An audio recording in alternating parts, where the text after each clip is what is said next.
Let him drive. No! Oh my God! Oh my God! Oh my God! No! Oh my Guys, God! my God! What are you doing? No, this is wrong. Oh my God! Look at what you did to him!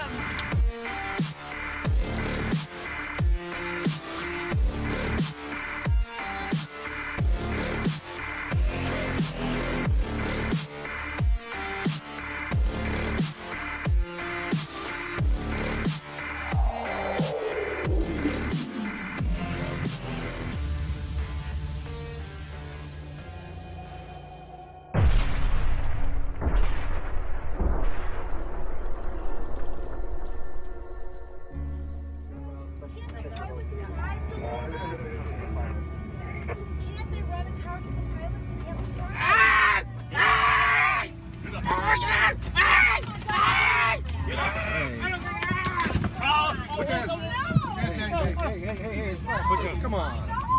Come on. There you go. Hey, busted his lip. Oh my God! Look at what you did to him! Oh my God!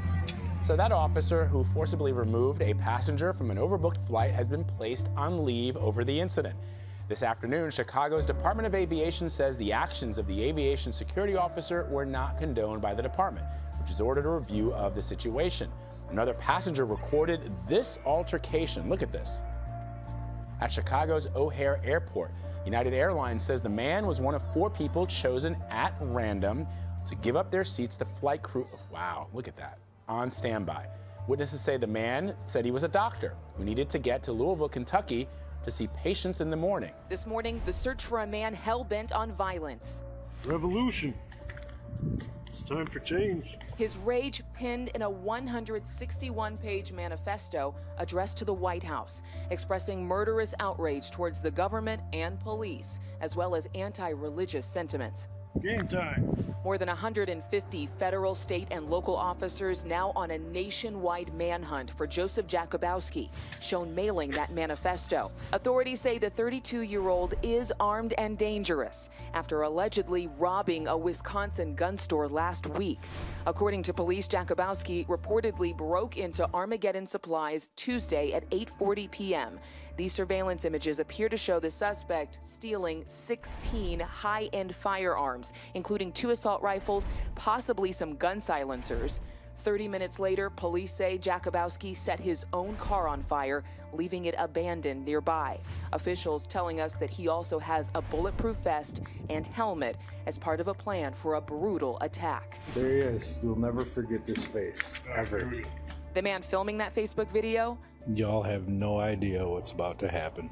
questioned by police. Well, we know who was with him. It was an associate, and we have interviewed him, and he's been very cooperative with the authorities.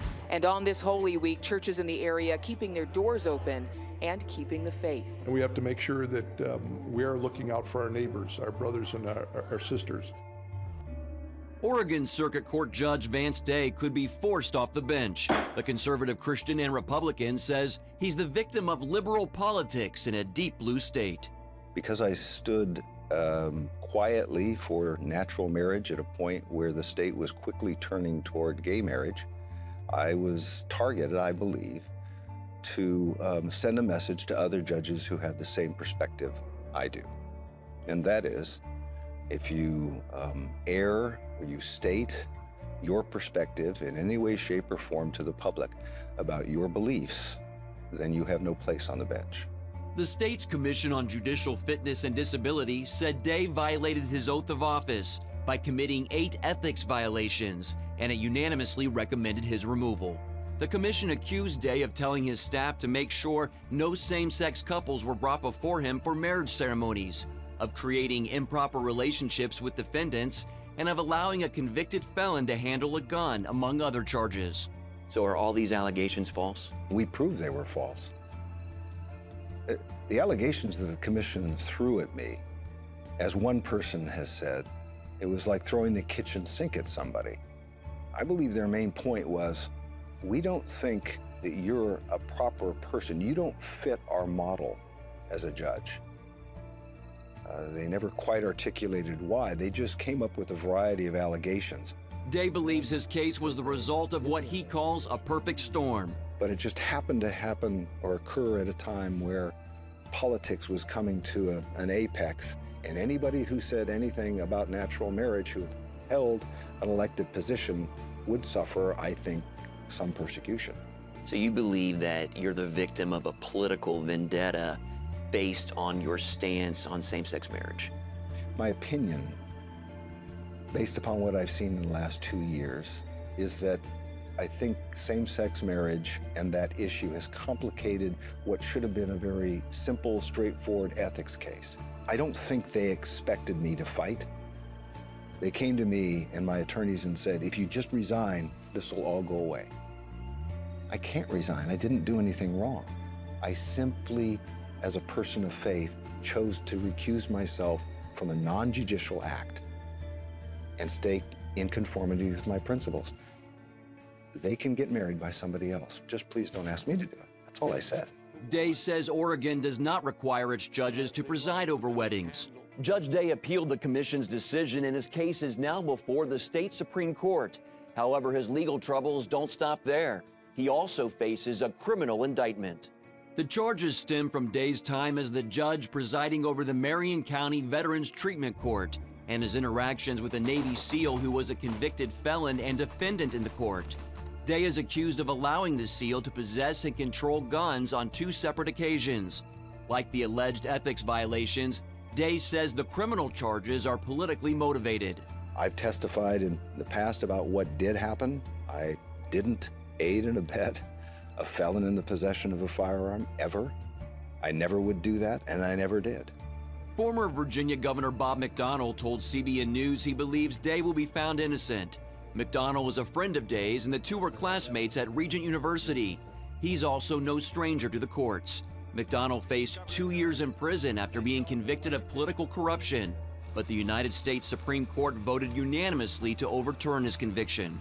Does Judge Day's case remind you of what you went through? Absolutely. I believe from the very beginning of this, I was shocked to the core of my being when I found out that I was being investigated by law enforcement authorities. I've been doing this for 38 years in public service and always tried to do what I thought was right. And so Judge Day and I have talked a lot over the last 3 or 4 or 5 months as he's walked his walk, and I've tried to encourage him.